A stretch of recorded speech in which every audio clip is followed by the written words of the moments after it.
Welcome, everybody, and welcome to Real Stories, Real Change. And today we are speaking to Debbie Turnbull, who's also MBE, Debbie Turnbull.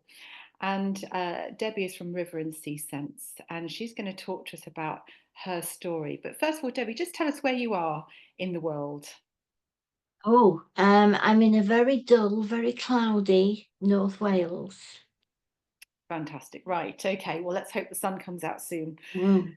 So, Debbie, tell us a little bit about the backstory, really, the change that occurred in your life.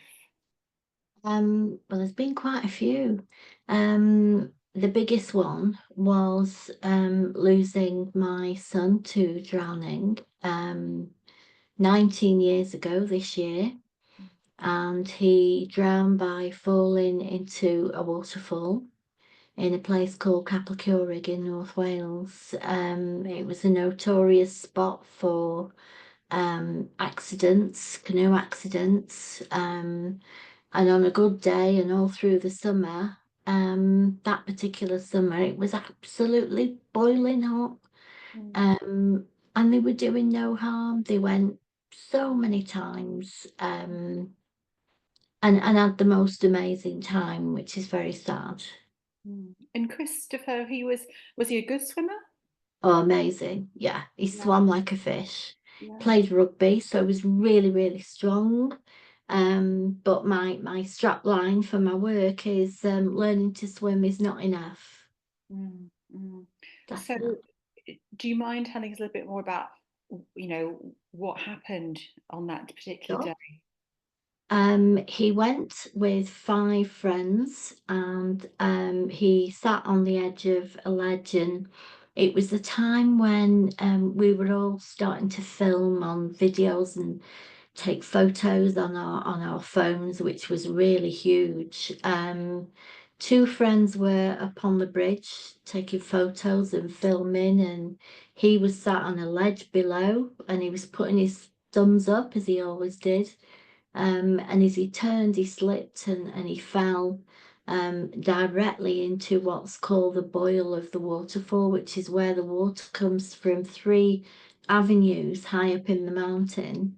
And it created what's called the boil. And that is where it's not hot, it's absolutely really, really cold. It was the same temperature as your fridge at home, basically, colder than that on a boiling hot sunny day. And within minutes, he'd gone, he'd been sucked into the waterfall. He'd been sucked deep down, and he'd been forced by the force of the water into an invisible cave.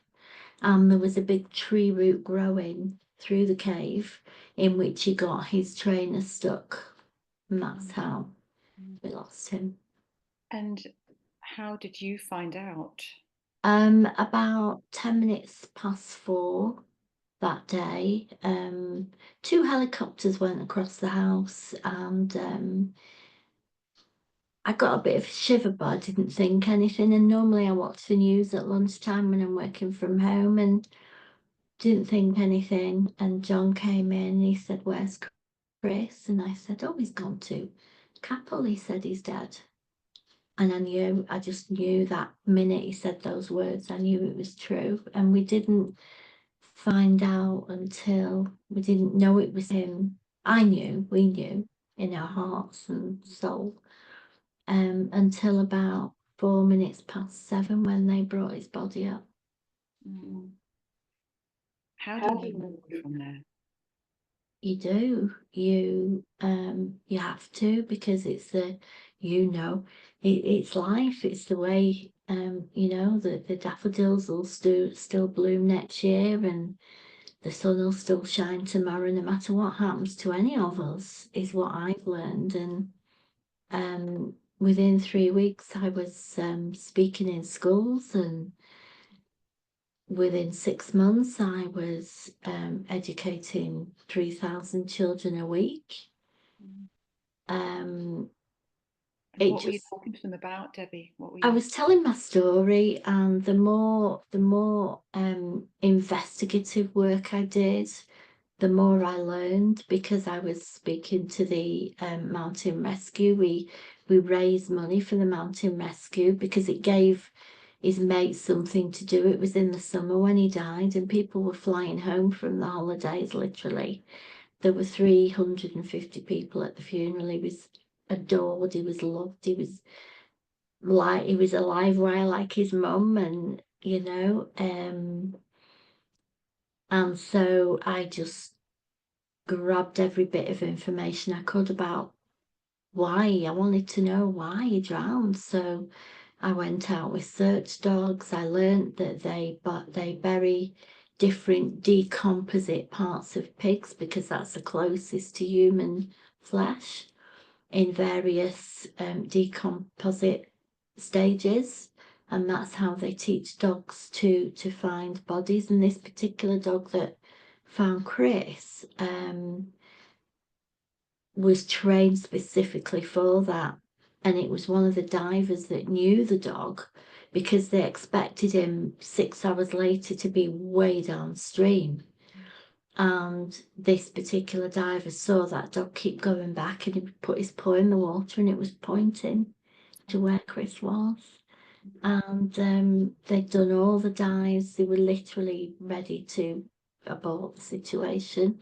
Had they done that, he would have just come up and gone out to sea. And I'm so lucky in that respect to have been able to have had that closure and say goodbye, which was awful. But in hindsight, I'm glad it was done. So educating the schools was as I say, just speaking to people and telling my story, what happened as a mum, and it just grew and grew. I got offices. I've educated 850,000 children to date. The quest is to touch 1 million hearts, so we're not far off.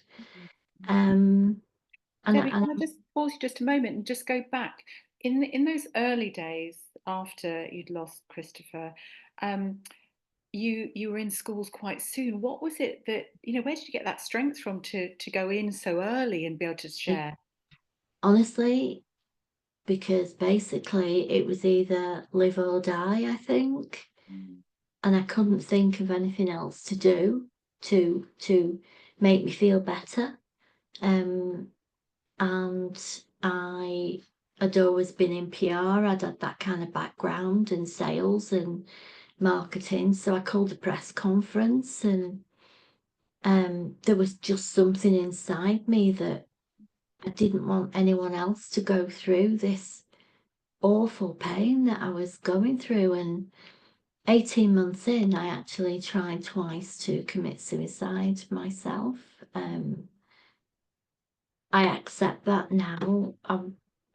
Gosh, I wasn't proud at the time, but now I realise it was all part of the journey. And because I did that, I've met other people and saved 3 other people's lives from doing the same thing. And it's something I'm really passionate about.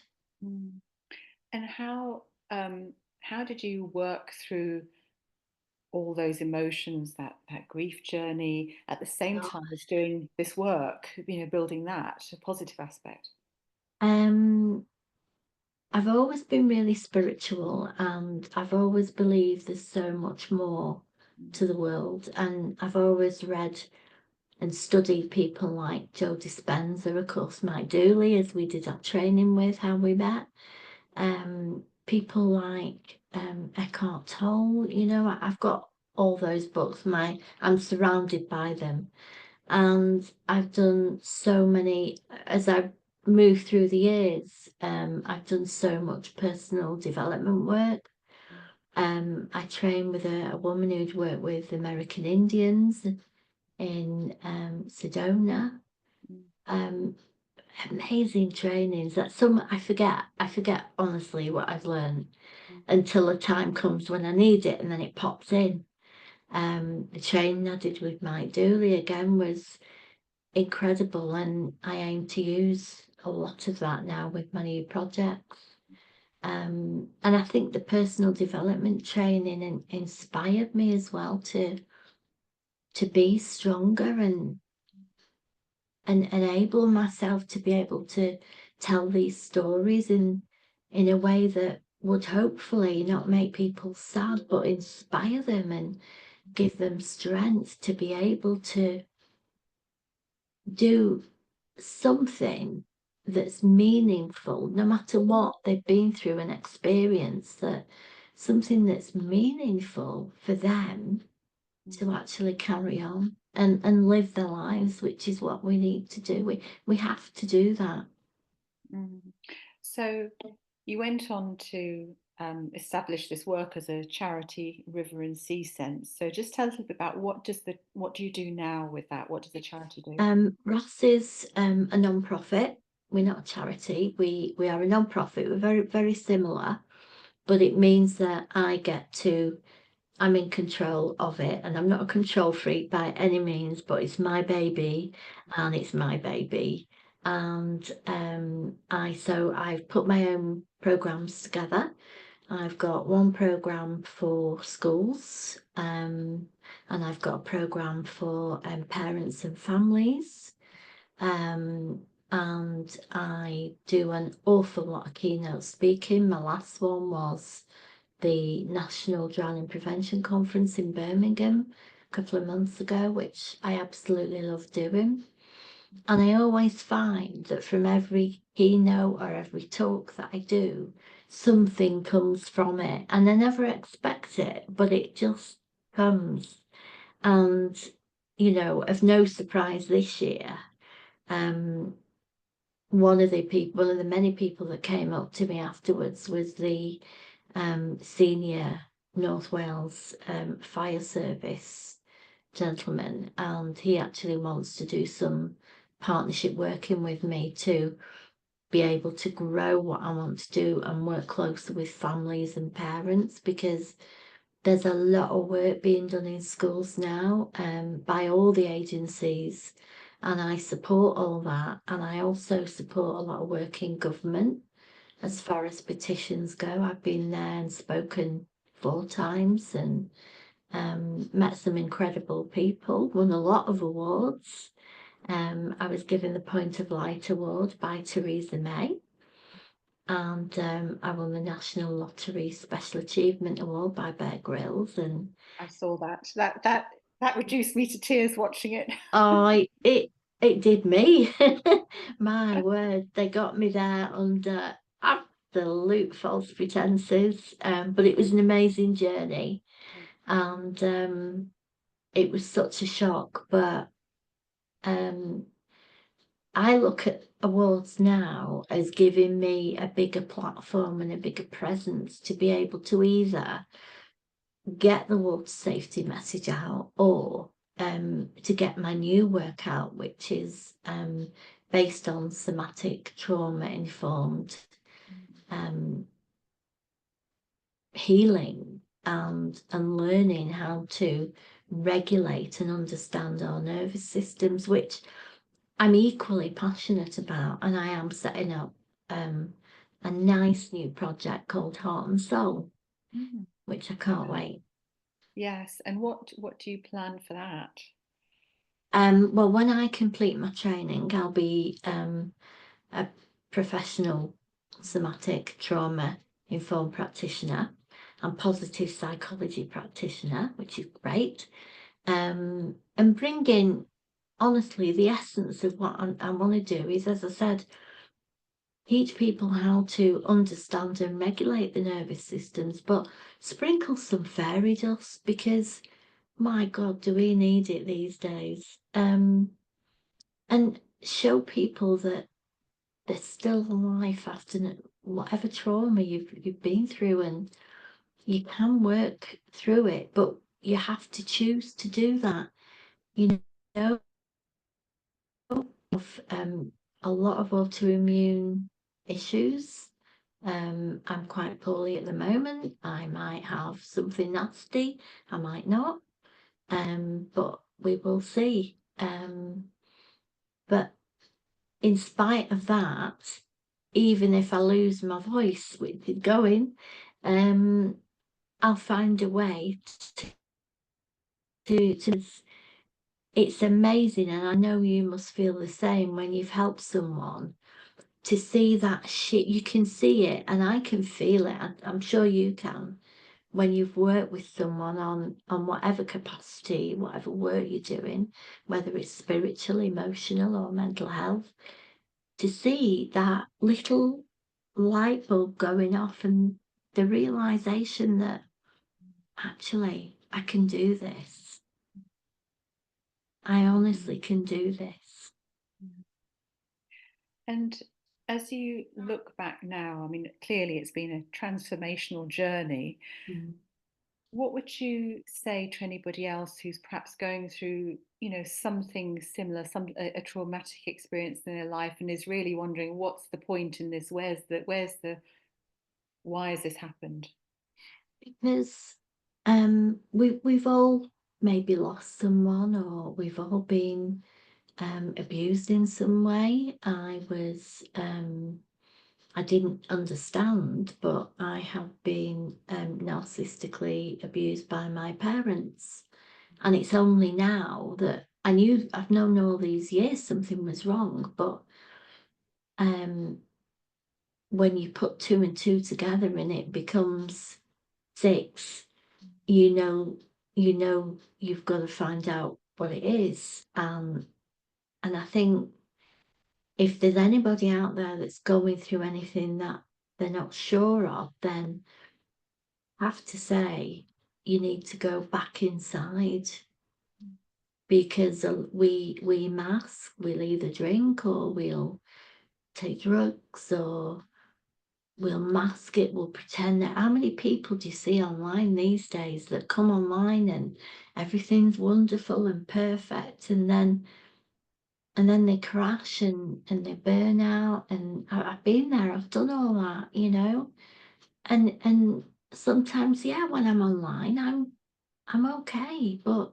I'm not okay all the time, and I accept that. And I think if you can get to the point of accepting that things aren't right and that maybe you need help, and go and get the help or work on yourself, but living within four walls and a limited mindset won't get you anywhere, is my belief. Yeah, yeah. And do you have a word of wisdom, a favorite quote, or something you'd like to share with people as we finish? Um, I've got a poem. Okay, Shall I read you my poem? please. Yeah. It's a sad poem, but it's a poem that I've grown from. But this is where I was, and I go back here from time to time, but I'm quite happy to be awake now. So while I sleep, I do not weep. While I sleep, I do not think. While I sleep, I dream of good times gone by. While I sleep, I see an angel in the sky. While I sleep, my heart won't ache. While I sleep, I make no mistakes. While I sleep, I don't have to think about tomorrow. While I sleep, my whole being will not be filled with sorrow. While I sleep, I see your beautiful face. While I sleep, I feel comfort from your silent embrace.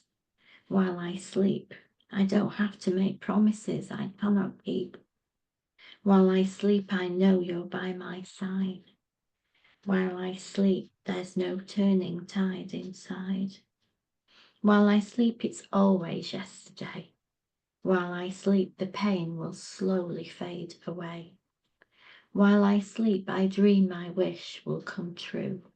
While I sleep, that I will be forever eternal with you while I sleep. Thank you. Thank you. And very last word really is, um, last year you received a very special award from the king. Do you want to just tell us a little bit about that experience? Yeah, sure. I got the letter in the November, and that because I'm not being big-headed, but I get lots of letters from for various reasons from government, so I just picked it up and read it, and I glossed through it, and it was I wasn't picking it up properly because actually I'd just been through quite an upsetting experience, and I saw MBE, and I took a double take, and I went back, and I just shouted out, "Oh, flipping heck," as you do. And John was in his office, and he just came running in, and I was on my knees. He said, "What's the matter?" And I just gave him the letter, and I went, "It said MBE." He said, "Don't be flipping stupid." And I said, "No, only read it." And then the adventure began, as they say, and wow. We took friends with us who'd been through our whole journey with us. They'd been in the army with John, and we stayed in London, and it was just the most incredible, beautiful experience. And I was so nervous that I'd forget everything. And you're taken into one, two, three, four. There's 4 different rooms. There's people getting MBEs, knighthoods, all kinds, and damehoods. And to help out, there are people who are already dames and knights, and they were fascinating to me. And it's a long, long walk through the palace, which is beautiful, absolutely beautiful. And then it was about 2.5 hours before we actually got to. It's absolutely exhausting.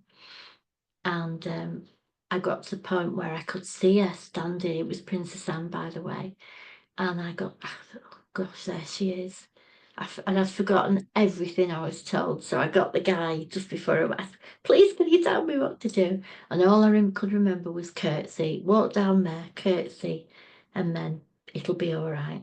So I walked down there, went to curtsy, and I wobbled, and I lost my balance. I didn't trip up, but every single movement that you make when you go for that, there's hidden cameras throughout the whole experience and everything. And as I looked up, I quickly did a neck bow, which I did quickly, and balanced myself, and took a deep breath, and she had the biggest smile on her face because she knew, obviously. And she gave me what I felt was a really long time to recognize my work that she knew a lot about. And obviously she gets prompted, but it was an incredible experience. The people you meet, and I've met a lot of celebrities and all that kind of thing over the years as